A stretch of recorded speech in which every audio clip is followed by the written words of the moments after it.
Welcome back to the Mad Genius Thesis. Today we're going to be looking at a question that's kind of fascinated thinkers for centuries, really, and that is whether there is a link between creativity and mental illness. Mm-hmm. And to do that, we were diving deep into the life and work of Jean-Jacques Rousseau, Yeah.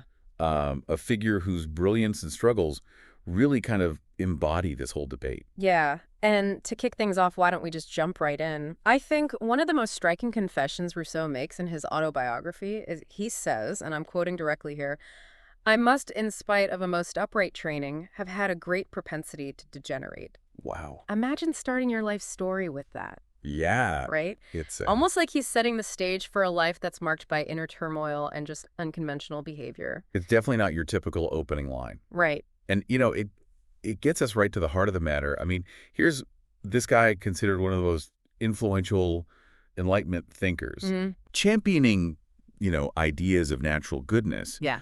and yet confessing to this deep-seated inclination towards, well, let's call it mischief. Yeah. Just sets up this fascinating tension that we're going to unpack today. Exactly. And this tension is what makes Rousseau such a compelling case study for exploring the mad genius idea. He's considered a champion of reason and individual freedom, yet he grappled with these intense emotions, paranoia, and social isolation. Right. His life, as he tells it, is full of these contradictions, making us wonder how these contrasting elements might have shaped his genius. So to understand this complex figure, Right. I mean, we need to go back to the beginning. Yeah. Let's explore Rousseau's early life and see if we can spot any early signs of this intensity. Sure. That seems to be a recurring theme. Absolutely. His Confessions provides a wealth of details about his childhood. Okay. And we see instances of theft, dishonesty. Right. And he has all these conflicting emotions that he kind of describes with this mix of guilt and, strangely enough, almost pride. Like, take, for instance, the episode where he abandons his music teacher, Right. Lemaitre, on the streets of Lyon after the poor man has a seizure. Right. It's a moment that reveals both his impulsiveness and a certain lack of empathy that might seem jarring to modern readers. It does raise questions about his moral compass. Yeah. Even at a young age. It's like he's drawn to trouble, but then grapples with the consequences of his actions. And then there's the whole episode with Madame Basile during his apprenticeship. Yeah. He develops this, shall we say, intense infatuation with his master's wife. Right. He describes these stolen glances, the flustered encounters, even sitting in charged silence, both attracted to each other, Yeah. but never crossing the line. It's that classic tale of forbidden desire. Right. And it just highlights this pattern of being drawn to these intense experiences while also being somewhat repelled by them. Right. This push and pull between desire and restraint, guilt and pleasure, it seems to follow him throughout his life. And this pattern becomes even more pronounced as he enters adulthood, wouldn't you say? His relationships, particularly with women, are marked by turbulence and these extreme emotional swings. Absolutely. His later infatuation with Madame Dutot and the paranoia he develops, convinced that she, Diderot, and Madame d'Epinay are all conspiring against him, Right. really showcases this tendency towards intense emotions and a somewhat skewed perception of reality. And let's not forget his dramatic falling out with the entire Enlightenment circle, Diderot, Grimm de Holbach. Yeah. He becomes convinced they're all plotting against him, Yeah. spreading rumors, trying to ruin his reputation. Right. It leads to this self-imposed isolation, this retreat into his own world, which becomes increasingly dominated by suspicion and fear. This sense of persecution becomes a recurring theme in his later writings. Okay. He's convinced people are reading his mail, judging him, whispering behind his back. Right. Whether this was true paranoia or a heightened sensitivity to criticism is up for debate. Right. But it undoubtedly shaped his experiences. Right. And arguably his creative output. So are we suggesting that Rousseau was mentally ill? It's a complex question and one we need to approach carefully. I think we certainly don't want to diagnose from a distance, Right. especially across centuries. But it's important to acknowledge that Rousseau exhibited traits that today might be associated with certain psychological conditions, paranoia, social anxiety, perhaps even borderline personality disorder. Right. Of course, these terms didn't exist in the same way back then. Right. But it helps us understand the complexities of his experiences. And the challenge is that we can't simply dismiss him as crazy, Right. because alongside these struggles, he produces some of the most groundbreaking works of his time.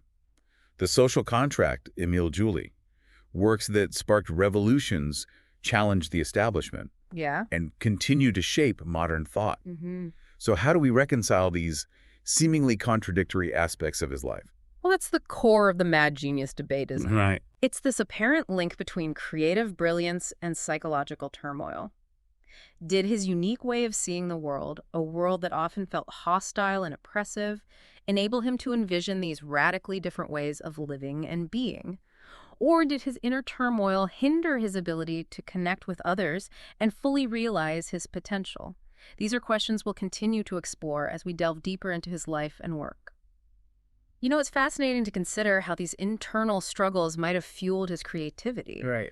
When we look at Rousseau's work, what strikes me is his profound connection to nature.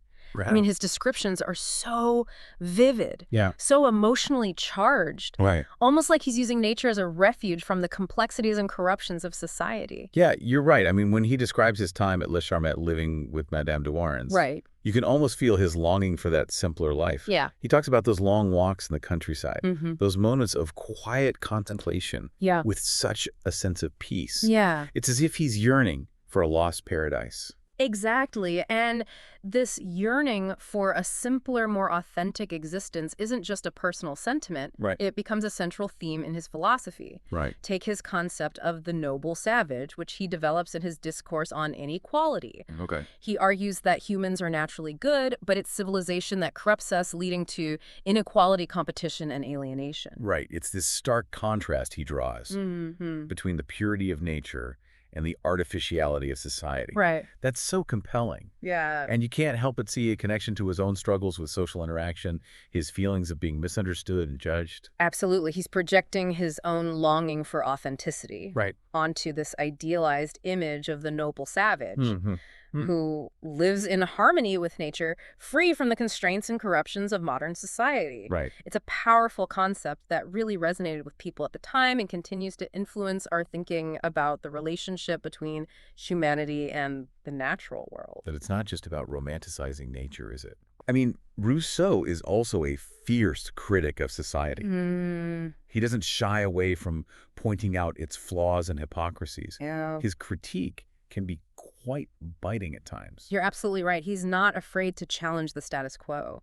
In The Social Contract, for example, he Right. tackles the very foundations of political authority, arguing that true legitimacy comes from the consent of the governed, not from divine right or inherited privilege. Right. This is revolutionary stuff. It really is. Yeah. He's laying the groundwork for modern democracy, and he's doing it with a passion and an anger that you can feel in his writing. Mm-hmm. It's as if his personal experiences of feeling wronged and misunderstood fuel his political philosophy. I think that's a key insight. Right. His emotional intensity and his intellectual rigor are intertwined. Mm-hmm. He's not just a detached observer of society. Right. He's deeply invested, personally wounded, Right. and that gives his writing a sense of urgency and raw honesty. And this connection between his emotional life and his creative output is perhaps most evident in his autobiographical writings. Yeah. His Confessions, for example, Right. is remarkable for its brutal honesty. Mm-hmm. It's like he's inviting us into his mind, Yeah. allowing us to experience his emotional roller coaster firsthand, the highs and lows, the moments of ecstasy and despair. And through this radical transparency, this willingness to lay himself bare, Right. he achieves a level of emotional authenticity that's rare to find. Yeah. It's not just about self-expression, it's about trying to make sense of his life, Right. to understand the forces that shaped him. He's grappling with his own mad genius, trying to unravel the connection between his brilliance and his madness. It's as if he's showing us that genius isn't always neat and tidy, that it can be messy, unpredictable, even self-destructive. Mm-hmm. And he's challenging us to confront our own inner demons, to embrace the full spectrum of human experience with all its light and shadow. Which brings us to a crucial question. Is this raw emotional honesty, Yeah. this willingness to confront one's own darkness, a necessary ingredient for true creative genius? Or can it also be a hindrance?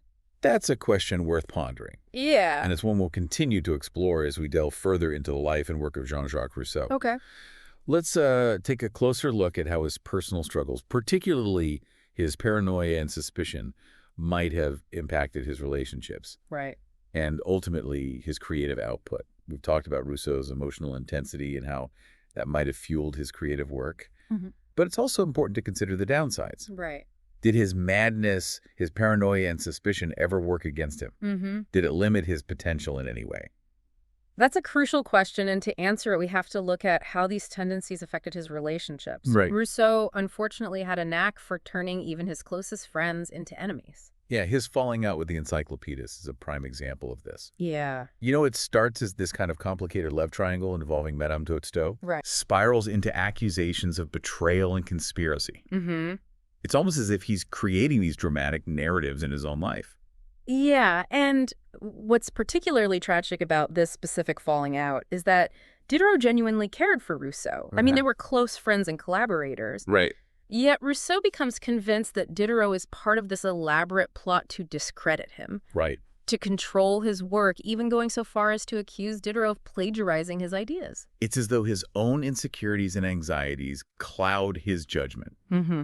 leading him to misinterpret even the most well-intentioned actions. Yeah. He seems to see threats everywhere, Right. creating enemies where there might be none. And this pattern of suspicion and isolation, unfortunately, repeats itself throughout his life. Yeah. He breaks with almost everyone who becomes close to him. Right. Often over imagined slights or perceived betrayals. Right. He ends up living this somewhat reclusive life, constantly moving from one place to another, always feeling hunted and misunderstood. It's heartbreaking because you can sense how deeply he craved connection and belonging. Yeah.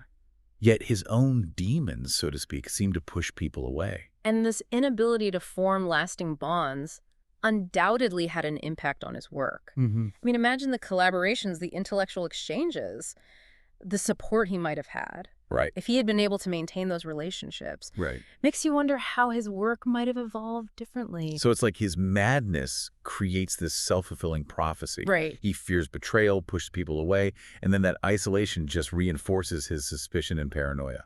But there's another layer to this. Some scholars argue that this very isolation, the sense of being an outsider, actually allowed him to develop his radical, groundbreaking ideas. Okay. Because he wasn't bound by the conventions of the establishment. Right. He was able to see the world from a completely different perspective. So in a way, his madness becomes a source of creative power. It's a fascinating paradox. Yeah. And it gets to the heart of the mad genius debate. Right. This tension between brilliance and madness, this delicate balance that can tip either way. So where does that leave us with Rousseau? Was he a mad genius? I think the answer lies in embracing the complexity. Okay. He was both brilliant and troubled. Right. He was a visionary thinker who was also deeply flawed. Right.